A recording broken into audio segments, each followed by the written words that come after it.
Hi friend, কেমন আছো? আশা করি ভালো আছো। আজকে তোমাদের সাথে একটা ছোট্টখাট্ট একটা মিনি ব্লগ নিয়ে আসলাম। ঘরে থাকা উপকরণ দিয়ে একটি ডিম দিয়ে কিভাবে রান্না করা যায় তোমার সাথে একটু শেয়ার। আমার এখানে লাগবে আলু, পেঁয়াজ, টমেটো, কাঁচা লঙ্কা, শুকনো লঙ্কা, এসব দিয়ে বাটাবাটি জামানা ছাড়া। দেখো কীভাবে তো গ্যাস জ্বালিয়ে দিয়েছি, এই যে কড়াইটা দিয়ে দিয়েছি। এখন দিয়ে দেবো কড়াইতে তেল দিয়ে দিয়েছি। এখন কড়াইটা আদা রসুন সব কিছু পেস্ট করে রেখেছি। কুচানো পেঁয়াজ, টমেটো, তারপর তেজপাতা, শুকনো লঙ্কা, গোটা গরম মশলা, আলু আর এই যে জিরে, ধনে আর একটা ডিম। তারপর এখন কড়াইতে দিয়ে দেবো তেল।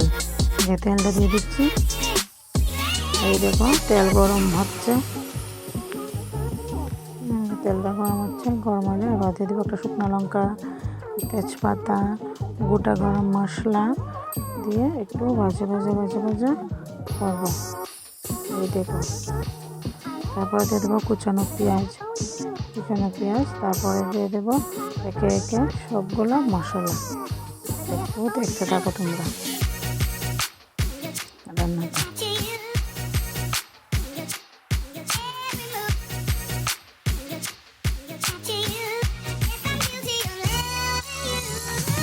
রান্নাটা যদি ভালো লাগে তো তোমরা সবাই শেয়ার করে দিও, লাইক, কমেন্ট, সাবস্ক্রাইব করে দিও। যদি ভালো লাগে তোমরা বাড়িতে বানিয়ে দেখতে পারো কীরকম হয়েছে রান্নাটা। আমার কাছে তো রান্নাটা খেয়ে খুবই ভালো লেগেছিলো, কিন্তু তোমাদের কাছে কীরকম লাগবে বলতে পারবো না। তোমরা দেখো, একটু ট্রাই করে। তারপরে দেখো সবগুলো মশলা দিয়ে দিচ্ছি, দিয়ে কষিয়ে নিচ্ছি। জল টল সব দিয়ে দিয়েছি একসঙ্গে, অল্প তেলের মধ্যে দিয়ে দিচ্ছি।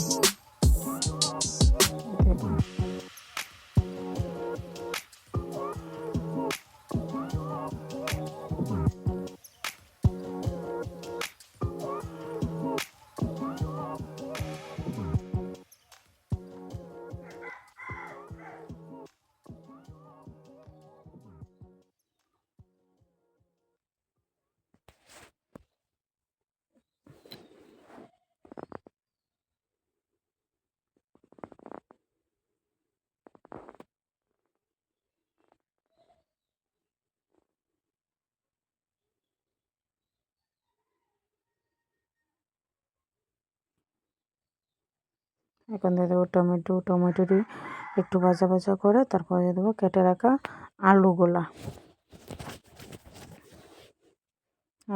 দিয়ে একটু ডেকে নিয়ে একদম করে তারপর দিয়ে দেবো ডিমটা ভেঙে। দেখো এই যে আলুগুলো দিয়ে দিয়েছি।